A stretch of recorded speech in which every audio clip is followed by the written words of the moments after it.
El Evangelio de hoy, tomado del capítulo 5 de San Juan, nos presenta una curación.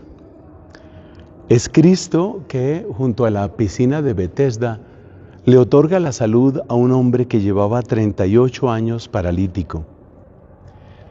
El hecho de que el evangelista nos dé esta cifra, yo creo que es significativo, porque está indicando que ni siquiera el mal prolongado, el mal al que tal vez incluso nos hemos acostumbrado, debe tener o puede tener la última palabra.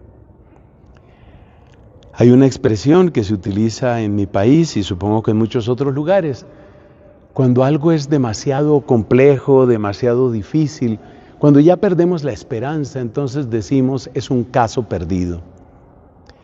Y cuando una persona lleva 38 años paralítica, pues ¿quién le apostaría a una posible sanación?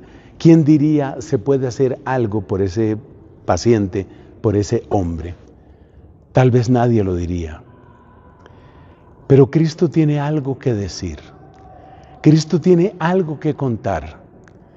Y por eso la primera enseñanza de este Evangelio es: no importa cuánto tiempo se haya repetido un pecado en tu vida, porque el pecado es la gran parálisis del alma, Cristo es poderoso y el que levantó a este paralítico te puede levantar a ti de ese pecado. Hace un tiempo estaba escuchando la confesión de un señor que decía: son cerca de 40 años que estoy repitiendo este pecado, cerca de 40 años. Y también me decía con lágrimas en los ojos: yo no quiero morir así. Me llamó la atención la coincidencia entre lo que decía ese señor y lo que aparece en el Evangelio de hoy, porque ese hombre decía, son cerca de 40 años, pero ¿qué dice el Evangelio de hoy? Que el paralítico llevaba 38 años. Es decir, Cristo tiene algo para darte, Cristo tiene algo para decirte, aunque haya pasado mucho tiempo y aunque te sientas completamente prisionero. Lo segundo que creo que hay que destacar, y tal vez lo hemos mencionado en otra oportunidad, es que hay que dejar la posición de víctima. Recuerda esa palabra, esa pregunta que Cristo le dice a aquel paralítico: ¿quieres quedar sano? ¿Quieres quedar sano? Parece una pregunta inútil. Por supuesto, o sea, se supone que la persona quiere quedar sana. No lo supongas tanto. A veces nos acostumbramos a la comodidad de ser víctimas por muchas razones. Por ejemplo, si soy víctima, toda la responsabilidad de lo malo que suceda en mi vida la tienen otros, yo no. O sea que uno puede hacerse víctima para esquivar responsabilidad. Uno puede hacerse víctima para comprar afecto en forma de compasión. Hay ciertas maneras, hay ciertos modos de infantilismo que conducen precisamente a un victimismo. Es decir, mientras yo sea una víctima chiquitita, entonces todos tienen que tratarme como si yo fuera un niñito, como si yo fuera una niñita. Hay que tener cuidado con eso.